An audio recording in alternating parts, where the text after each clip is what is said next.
Hello guys, I hope you are doing well. इंशाल्लाह आप सब बहुत अच्छे होंगे और ये नवंबर की सर्दियाँ एंजॉय कर रहे होंगे।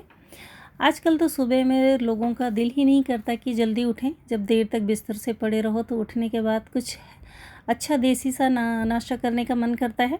बच्चे तो इतना हैवी नहीं खाते, उन्हें या तो बॉइल्ड एग खाना होता है या तो फिर ब्रेड टोस्ट करके।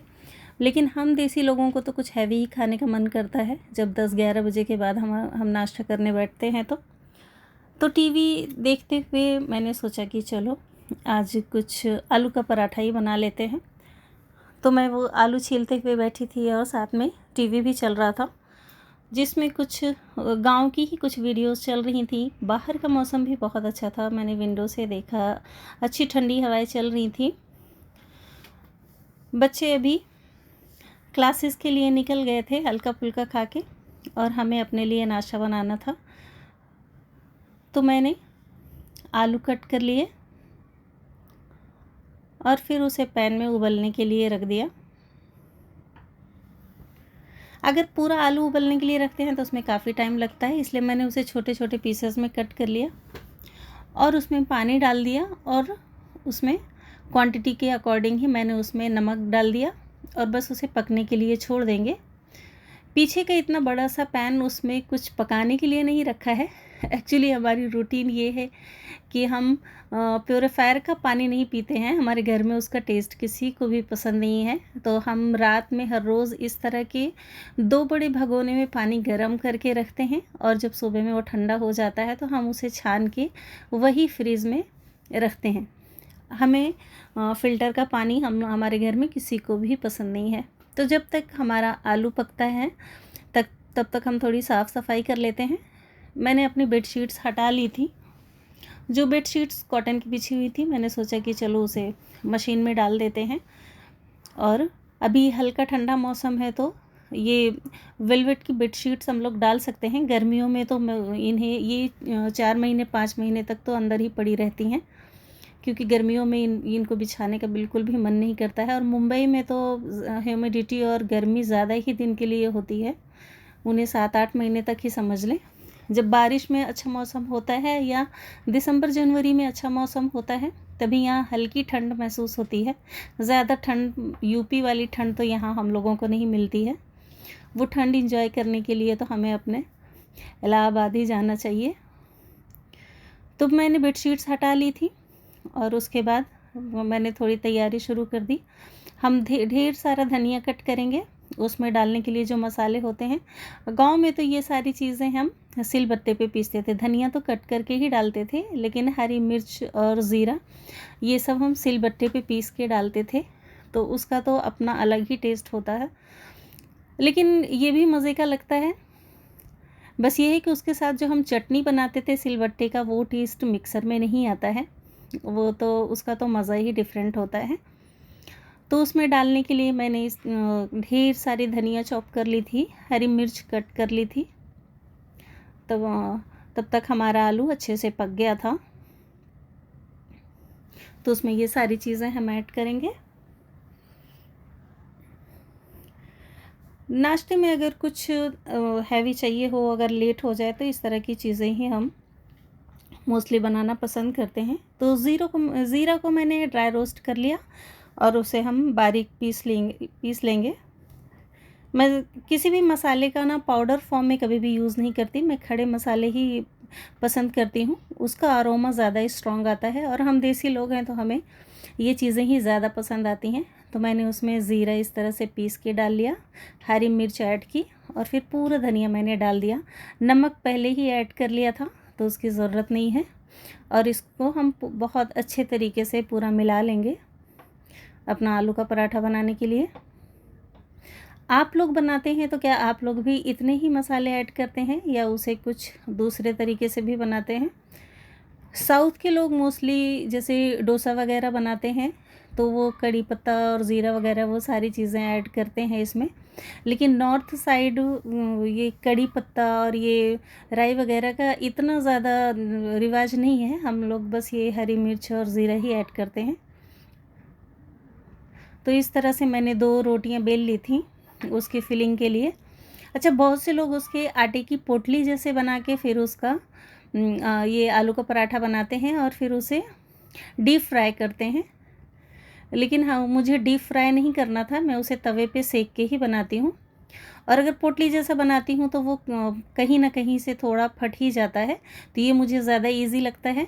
इसे हम बड़े साइज़ में एक ही बार में बना लेते हैं, मतलब एक लोग के खाने के लिए बस एक बार में ही इनफ होता है, क्योंकि वो 2 रोटियां होती हैं और उसमें अच्छी क्वांटिटी में फिलिंग कर लो तो वो काफ़ी हैवी हो जाता है। मतलब एक लोग भी उसे एक खा लें तो उनका पेट अच्छे से भर जाता है। तो इस तरह से मैंने इसकी फिलिंग कर ली थी काफ़ी अच्छी क्वांटिटी में, और उसे हम तवे पे ही क्रिस्प सा सेक लेंगे। ये मुझे 2 ही बनाना था, क्योंकि बस हम 2 लोग ही खाएंगे। बच्चे तो ये अभी इतनी सुबह बिल्कुल भी नहीं खाएंगे। सुबह क्या 10-11 तो बज ही जाते हैं, लेकिन ये बच्चों के लिए अर्ली मॉर्निंग ही होता है। अगर उन्हें क्लासेस जाना हो तो हल्का फुल्का ही खा के जाते हैं, फिर आने के बाद ही वो थोड़ा हैवी कुछ खाते हैं। तो ये मैंने सिर्फ 2 ही बनाए थे, हम दोनों के लिए एक।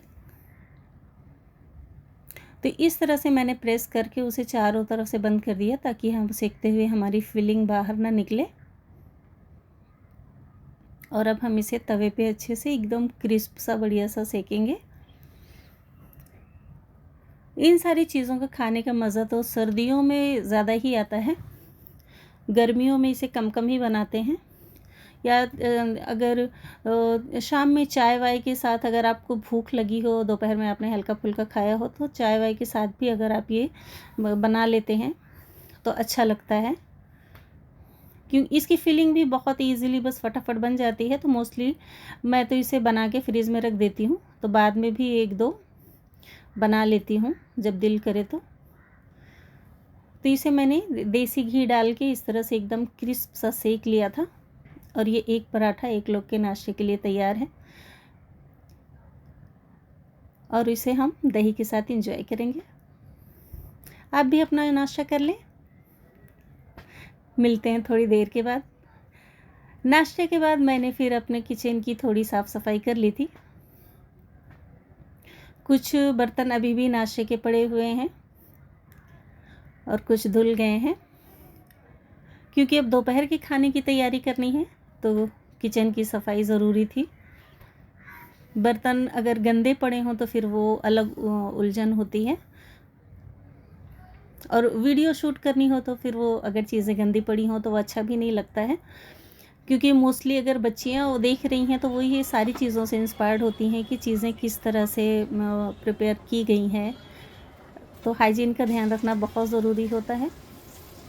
तो अभी मैं मटन और मटर पुलाव बना रही हूँ, और मटन कोरमा। तो मैंने कुकर और भगोना दोनों एक साथ ही गैस पे रख दी थी।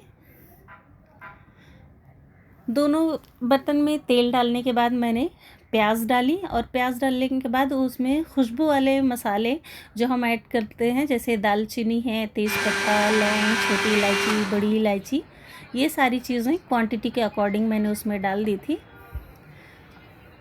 मटन कोरमा मीन्स कोरमा क्या, मटन का सालन जो बनाते हैं उसमें मसाले जो मेनली सब लोग डालते हैं, मैंने वो सारे इंग्रेडिएंट्स इसमें नहीं दिखाए, वो मसाला मैंने तैयार कर लिया है।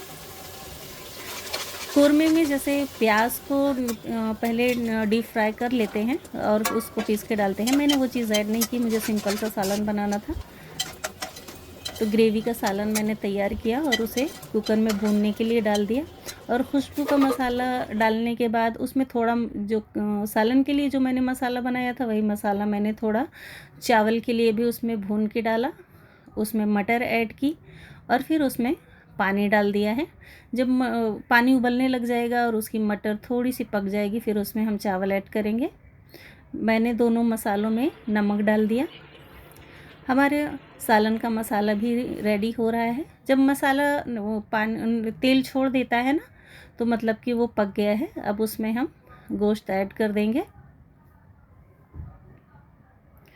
और उसे पकने के लिए छोड़ देंगे।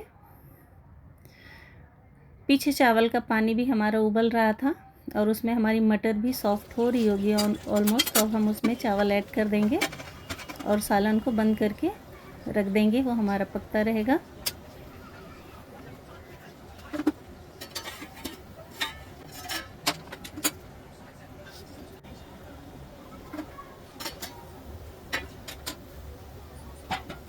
पानी अच्छे से उबलने लग गया था। अब उसमें हम अपने धुले हुए चावल ऐड कर देंगे।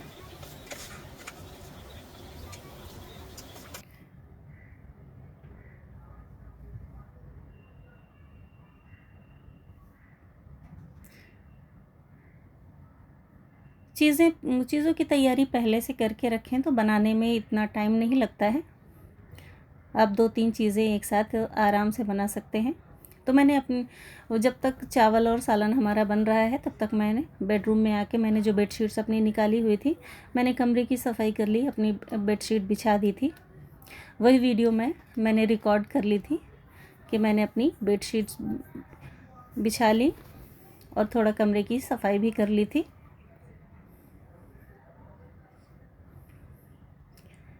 आजकल हवा थोड़ी हल्की चल रही होती है, अगर विंडोज़ खुली हो तो डस्ट बहुत ज़्यादा आती है और घर में सफाई करने के टाइम या तो डस्ट निकलती है या तो फिर बहुत सारे बाल जो गिरे हुए होते हैं तो वो ख़राब लगते हैं, तो उनको साफ़ करना ज़रूरी होता है। ये बहुत सारी धनिया साफ़ करके इस तरह से मैं बड़े बास्केट जैसा जो होता है उसमें टिश्यू पेपर रख देती हूँ ताकि उसका मॉइस्चर एब्जॉर्ब होता रहे, तो वो धनिया ख़राब भी नहीं होती है। आप उसे हफ्ते 10 दिन के लिए स्टोर करके रख सकते हैं। तो बड़ा बंडल मंगा के उसको साफ़ करके मैं इस तरह से इसमें टिश्यू पेपर के साथ उसको रख देती हूँ। अभी मैं सालन में डालने के लिए धनिया की कटिंग कर रही थी।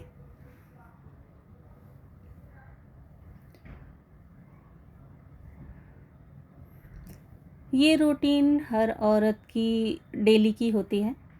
सुबह का नाश्ता, फिर साफ़ सफाई, फिर दोपहर का खाना, उसके बाद फिर इतना सारा बर्तन जमा हो जाता है साफ़ करना। मुंबई में मेड्स तो इजीली मिल जाती हैं, लेकिन मेड्स के हिसाब से फिर आपको अपने बर्तन भी उसी हिसाब से रखने चाहिए। स्टील के अलावा आप उन्हें दूसरे बर्तन बिल्कुल नहीं दे सकते। मेरे तो मतलब डेली के हिसाब से अगर मैंने उन्हें बर्तन दे दिए तो एक कांच का बर्तन डेली टूटता ही टूटता है उन लोगों से। तो ज़्यादा काम तो खुद से ही करना होता है। अगर आपको शौक़ है अच्छी चीज़ें इस्तेमाल करने का तो फिर मेहनत करनी ही पड़ेगी। मटर पुलाव भी हमारा ऑलमोस्ट डन ही है, पक गया था। सालन भी चेक कर लेते हैं। मैंने पानी गर्म करने के लिए रख दिया था और फिर उसे अपने सालन में ऐड कर दिया है।